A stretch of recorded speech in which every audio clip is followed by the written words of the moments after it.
শুভ সকাল বন্ধুরা, আমার আরও একটা নতুন ব্লগে তোমাদের সকলকে জানাই অনেক অনেক স্বাগত। এখন ঘড়ির কাঁটায় বাজে তোমার ওই 8টা। তো আমি 10 মিনিট আগে ঘুম থেকে উঠলাম। এখন আমার ব্রাশ করা হয়ে গেছে, থাইরয়েডের ওষুধটা খেয়ে এখন বসে আছি। 20টা মিনিট সময় বের করব। তো ভাবলাম ব্লগটা তাহলে এখন থেকে শুরু করি। তো কালকে রাতে কিন্তু ব্লগটা আর করতে পারিনি, কারণ এটা করার পর শরীরটা এত পরিমাপে খারাপ লাগছিল। আমি যে ব্লগটা শুরু করব বা করব তারই শরীরে এনার্জি পাচ্ছিলাম না।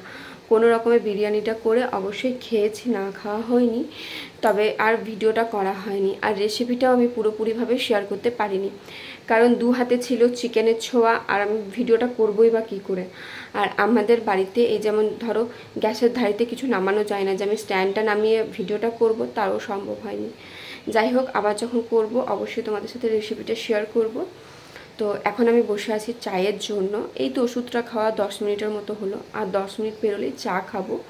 তো 20টা মিনিট পেরোলেই আর কি স্নান করতে চলে যাব একেবারে। আর আজকের ওয়েদারটা বেশ মেঘলা মেঘলা আছে, তো ভালোই লাগছে, একটু ঠান্ডা ঠান্ডা ওয়েদারটা আছে। তো ভাবলাম একটু বেশিক্ষণ ঘুমোবো, প্রায় ঘুম থেকে 8:30 9টার দিকে উঠবো, কিন্তু ভালো লাগছিল না, যেহেতু একটা অভ্যাস হয়ে গেছে 8টার মধ্যে ওঠা, তাই আর কি তাড়াতাড়ির মধ্যে উঠে পড়লাম। তো চলো 10টা মিনিট সময় বের করে চাটা খেয়ে তারপরে কি করছি না করছি অবশ্যই তোমাদের সাথে শেয়ার করব। আজকের ব্লগটা তোমরা সাথে থেকে দেখতে থাকো। সব থেকে কখন বিরক্ত লাগে জানো? যখন ব্রাশ করে থাইরয়েডের ওষুধটা খেয়ে আমাকে প্রায় 20 থেকে 30 মিনিট যখন বসে বসে সময়টাকে নষ্ট করতে হয়, তখন যে কী পরিমাপে বিরক্ত লাগে সেটা বলে বোঝানোর মতো নয়। আর সময় বের করার মতো সেভাবে কোনো কাজও থাকে না। আর যেদিন কাজ থাকে সেদিন তো দেখেই নাও, হয় ঘর ঝাড় দিয়ে নিই, নাহলে ঘরগুলো মুছে নিই।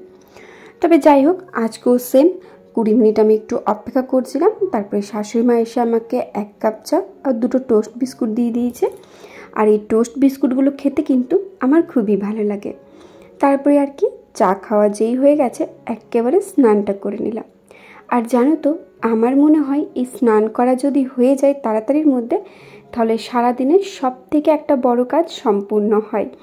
তাই আমি প্রত্যেক দিন সকাল সকাল স্নান করিনি। আর এই অভ্যাসটা কিন্তু আমার আইবুড়োর থেকেই ছিল, মানে বাবার বাড়ির থেকে এই অভ্যাসটা ছিল যে সকাল হলে আমি তাড়াতাড়ির মধ্যে স্নান করে নিতাম, মিনিমাম 8:30 থেকে 9টার মধ্যে। তবে শীতকালে হয়তো এত তাড়াতাড়ি সম্ভব হয়ে ওঠে না, কারণ শীতকালে ঘুম থেকে উঠতেও দেরি হয়ে যায়, আর তারপরে ঠান্ডার জন্য তাড়াতাড়ি স্নান করতেও ইচ্ছে করে না। তবে খুব যে একটা দেরি করি সেটাও না, তবে ওই 10টা 10:30 হয়তো হয়। গরমকালে যেমন ওই 8:30 9টার মধ্যে স্নান করা হয়ে যায়, শীতকালে সেটা 10টা 10:30 হয়। তো যাই হোক, এদিকে দেখো এখন ছাদে চলে এসেছি। আর ছাদে এসে তো প্রথমে আগে নাইটিটা মেলে দিলাম, তারপরে যেগুলো শুকিয়ে গেছে সেগুলো এখন নিচে নিয়ে চলে যাব। আর এখন বেশ কিছুদিন ধরেই কিন্তু ওয়েদারটা ভীষণ সুন্দর, একটা মেঘলা মেঘলা ওয়েদার, আর যখন তখন বৃষ্টি নামিয়ে যাচ্ছে।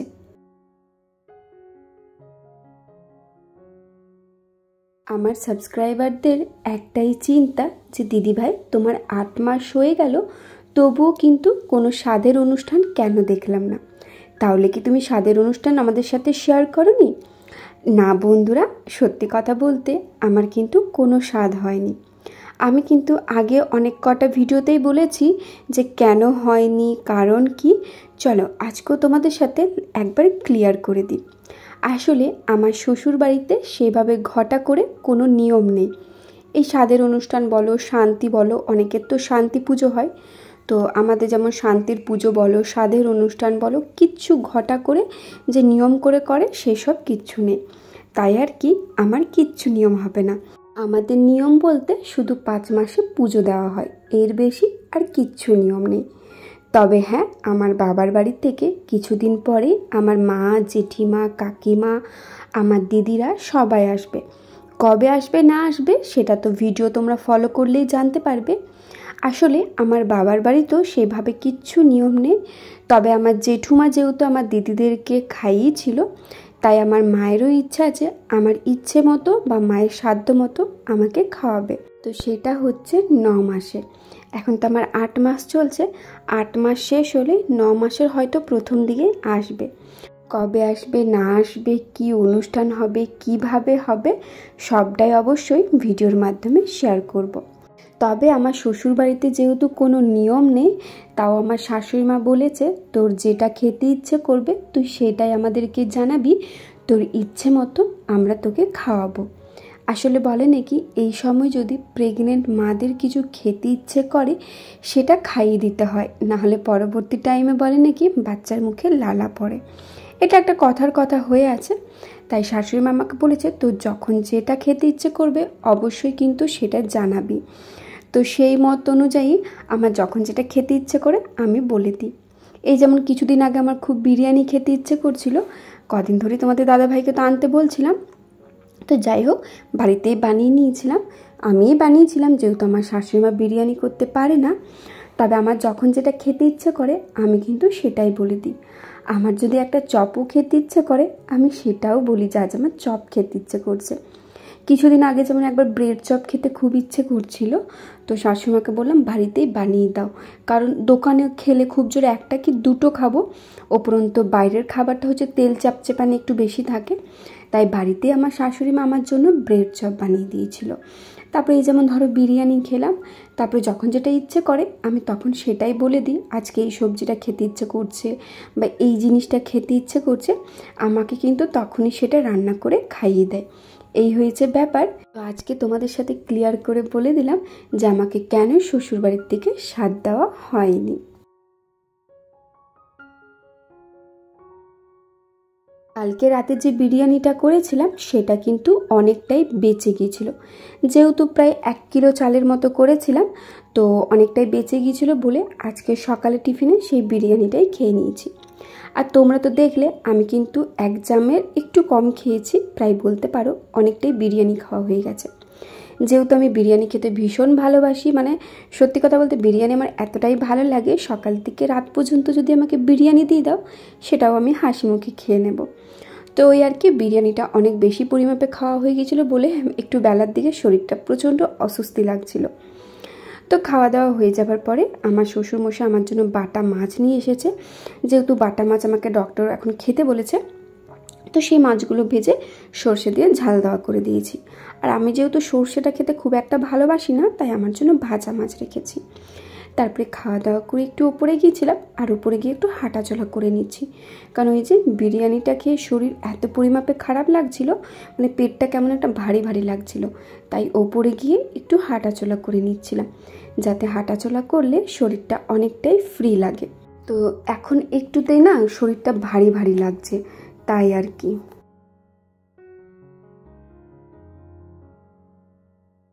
বন্ধুরা, তো এখন আমি ঘুম থেকে উঠে পড়েছি, আর এখন ঘড়ির কাঁটায় বাজে 6:45, আর আমি ঘুম থেকে উঠেছি ওই 6:30টার দিকে। আর তোমার শরীর এত পরিমাপে খারাপ, মানে আমি লাস্ট ব্লগটা করেছিলাম দুপুরে, আর এখন আবার করছি। আর সত্যি কথা বলতে না এখন ব্লগ করা একদমই সম্ভব হচ্ছে না, মানে এখন এত পরিমাপে শরীরে কষ্ট হচ্ছে। কষ্ট বলতে তোমার একটুতে মানে একটু বেশি কিছু খাবার খেলে হয়তো শরীরটা ভারী লাগছে, একটু হাঁটাচলা করলে থকান্তি লাগছে বা একটা ক্লান্তি ভাব যেটা হয় আর কি। তো সকালে ব্রেকফাস্টে বিরিয়ানি খেয়েছিলাম, আর সত্যি কথা বলতে বিরিয়ানিটা একটু বেশি খাওয়া হয়ে গেছিলো, যার কারণে বিরিয়ানিটা খাওয়ার পর থেকে এত পরিমাপে শরীরটা ভারী লাগছিল। তো প্রথমাত্র বুঝতে পারিনি, ভাবলাম হয়তো এখনই সঙ্গে সঙ্গে খেলাম তো তাই হয়তো শরীরটা এরকম লাগছে, তবে যত সময় বাড়ে তত দেখছি শরীরটা না সত্যি ভারী লাগছে। দুপুরে কিচ্ছু খেতে পারিনি, ওই একটা আম খেয়েছি শুধু, আর তোমার ওই ছোটো মাছ ভাজা যেহেতু হয়েছিল, তো আমার জন্য 2টো মাছ রেখেছিলাম, তো সেইখান থেকে একটা মাছ খেয়েছি, যেহেতু ডাক্তারবাবু বলেছে ছোট মাছটা খেতে, তাই একটা মাছ আর একটা আম খেয়েছি, আর দুপুরে কিচ্ছু খেতে পারিনি। তো ঘুমিয়ে গিয়েছিলাম, আর ঘুম থেকে উঠতেও দেরি হয়ে গেছে, প্রায় 6:30 বেজে গেছে, বাইরে দেখো পুরো অন্ধকার হয়ে গেছে। শাশুড়ি মা চলে গেছে সন্ধে দিতে। তো এখন আমি একটু খাবার খাবো, বলতে মুড়ি খাবো, কারণ খুব জোর খিদে পেয়ে গেছে, যেহেতু বললামই তো দুপুরে সেভাবে কিচ্ছু খাওয়া হয়নি, খিদে পেয়ে গেছে। আর এখন শরীরটা একটু মানে ঠিক লাগছে, মানে দুপুরে যে পরিমাপে অস্বস্তি লাগছিল সেটা আর নেই, একটু ঠিক লাগছে। তো চলো উঠে পড়ি, কারণ যত বসে থাকবো তত মনে হবে শরীর খারাপ শরীর খারাপ। তো এখন একটু মুড়ি খাবো, তারপরে কি করছি না করছি যদি সম্ভব হয় অবশ্যই তোমাদের সাথে শেয়ার করব। আর আমি একটা হয়তো অনেকেই বলবে, তো আমি একটা কথা বলে রাখি যে তোমরা হয়তো অনেকেই বলতে পারো যে তোমার যখন ব্লগ করতে ইচ্ছে করছে না তুমি কেন করছো, দেখো সত্যি কথা বলতে যখন শরীরটা খারাপ থাকে না তখন আর ইচ্ছে করে না যে ফোনটা সামনে রেখে ভিডিও, কারণ সেই সময় তো চুপচাপ শুয়ে পড়ি, তো তখন আর ইচ্ছে করে না যে ভিডিওটা করি বলে বা কিছু কাজবাজ তোমাদেরকে দেখায়, কারণ সেই সময় তো কোনো কাজও করি না, চুপটি করে শুয়ে থাকি। আর যখনই শরীরটা একটু ঠিক লাগে তখন আমি ব্লগটা শুরু করি। তো যাই হোক, এখানে অনেকেই হয়তো বলতেই পারো যে তোমার যখন শরীরটা খারাপ এই অবস্থাতে তুমি কেন ভিডিওটা করছো। আমি কিন্তু বারবার একটাই কথা বলি, আমার শরীর যখন সাথ দেয় আমি তখনই ভিডিওটা করি, তাছাড়া আমি করি না। যাই হোক, এই নিয়ে আর কেউ বাজে মন্তব্য বা খারাপ কিছু কমেন্ট করো না, এইটুকুই তোমাদের কাছে আশা রাখবো। তো চলো ঝটপট করে আমি একটু মুড়িটা খেয়ে নিই। শাশুড়িমা সন্ধে দিয়ে আসুক, কারণ সন্ধে চলাকালীন বলে কিছু খাবার খেতে নেই, তো শাশুড়িমা সন্ধে দিয়ে আসুক, তারপরে আমি একটু মুড়ি খাবো। তো চলো ব্লগটা তোমরা কন্টিনিউ দেখতে থাকো। শরীরটা অস্বস্তি লাগার জন্য আর কোনো ভিডিও করতে পারিনি। আর আজকে কিন্তু দুপুরে আমি সেভাবে কিছু খাবারও খাইনি, ওই একটা মাছ ভাজা নিয়েছিলাম আর একটা আম খেয়েছিলাম, কারণ বললামই তো বিরিয়ানিটা খেয়ে শরীরটা প্রচণ্ড অস্বস্তি লাগছিল।